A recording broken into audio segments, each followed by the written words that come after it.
Assalamualaikum warahmatullahi wabarakatuh. Alhamdulillahirabbil alamin. Allahumma shalli wa sallim wa barik ala sayyidina Muhammadin wa ala alihi wa ashabihi ajmain. Amma ba'du. Mas Mbak kelas 11 program keagamaan yang insyaallah dimuliakan oleh Allah Subhanahu wa taala. Alhamdulillah pada kesempatan siang hari ini kita kembali berjumpa dalam KBM daring kita untuk tutorial Jurumiyah. Hari ini kita akan menggunakan YouTube karena satu dua hal gitu nggih, sehingga kita tidak perlu bertatap muka dengan Google Meet terlebih dahulu.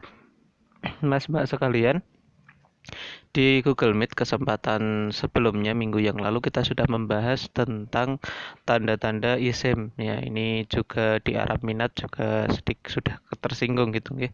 Namun kemudian lebih detail di sini gitu nggih, di mana alamatnya ini yaitu salah satunya adalah kemasukan alif lam, kemudian kemasukan huruf jar gitu nggih, kemudian lain sebagainya. Nah, kemudian minggu ini kita akan belajar tentang tanda-tanda fi'il.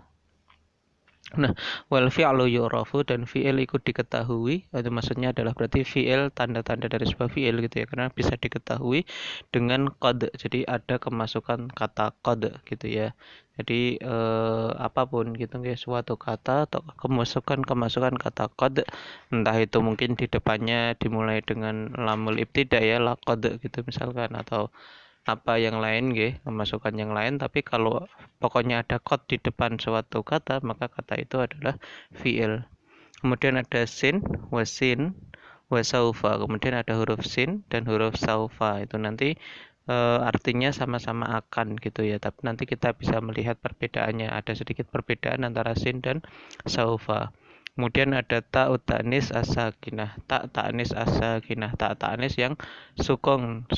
Ta'nis itu artinya adalah tanda sebagai perempuan gitu guys. Jadi tak di akhir suatu kata yang tak tadi menjadi tanda bahwa kata tersebut itu untuk perempuan. Kata tersebut adalah fiil gitu nih, fiil khususnya fiil yang dilakukan oleh seorang perempuan.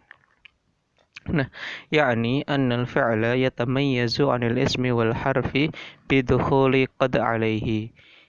Yang dimaksud dari perkataan ini yang ada di dalam kurung adalah annal fi'la, bahwa sesungguhnya fi'il itu yatamayyazu 'anil ismi wal harfi, yatamayyaz berbeda atau memiliki ciri khas yang berbeda dari isim dan harf bidukhuli qad 'alaihi, dengan masuknya huruf qad, dengan masuknya kata qad alaihi atas si kata tadi gitu ya, dengan sebelumnya didahului dengan lafal qad.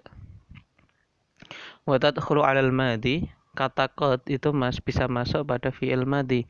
Contohnya qad qama zaitun. Nah, kalau masuk dalam fi'il madhi artinya adalah qad, sungguh gitu ya, untuk taukid. Jadi sungguh Zaid sungguh-sungguh berdiri, atau sungguh Zaid berdiri, seperti itu.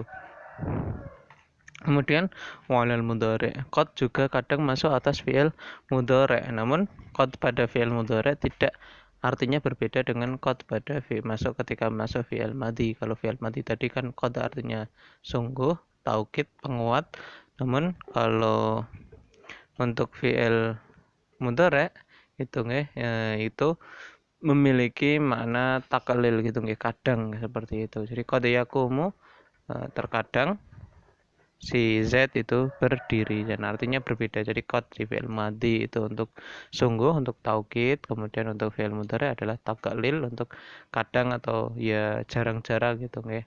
Terkadang Zaid berdiri. Kemudian fakullu man qama wa yaqumu, fakullun min ya, fakullun min qama wa yaqumu fi'lun. Semua, setiap dari tadi kata koma dan yakumu itu adalah fi'il. Dan meskipun qadnya punya arti yang berbeda, tapi kata setelahnya itu kan koma yakumu itu sudah pasti fi'il, karena kedahuluan kata qad tadi nih. Lidukhuli qad alaihi, karena masuknya lafal qad atas koma dan yakumu tadi.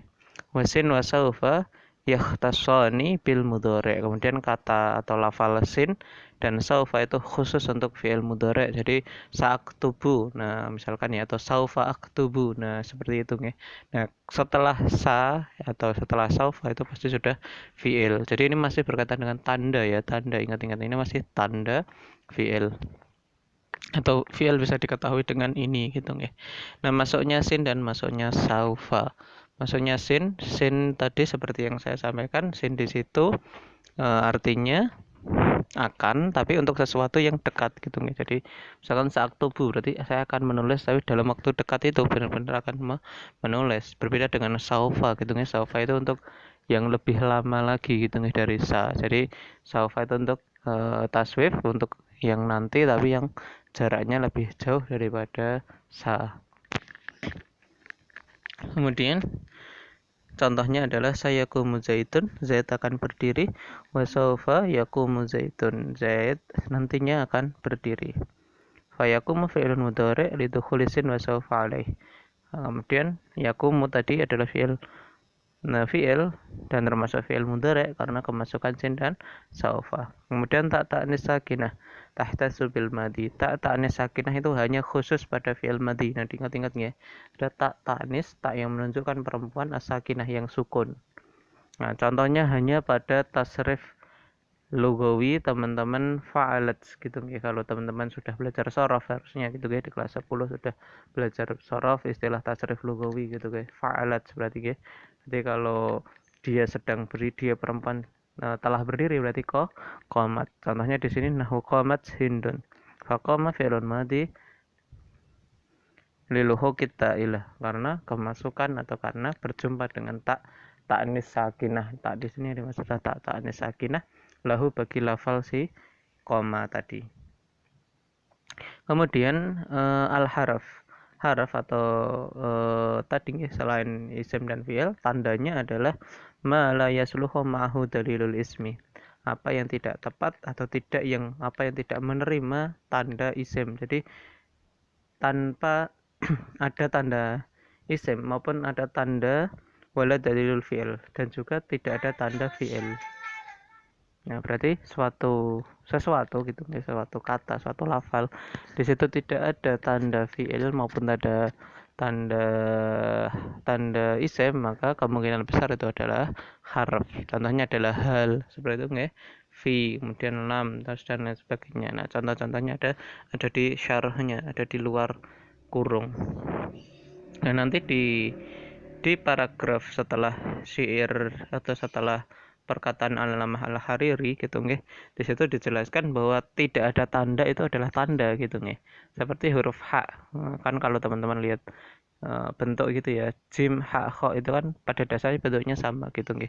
Kemudian huruf jim itu ada tandanya yaitu titik di tengah. Kemudian kho itu ada tanda titik di atas. Nah, ha itu kan nggak ada tandanya, maka nggak ada tanda itu adalah sebuah tanda. Nah, jadi seperti itu nggih. Nah, kurang lebih seperti itu juga pada harf.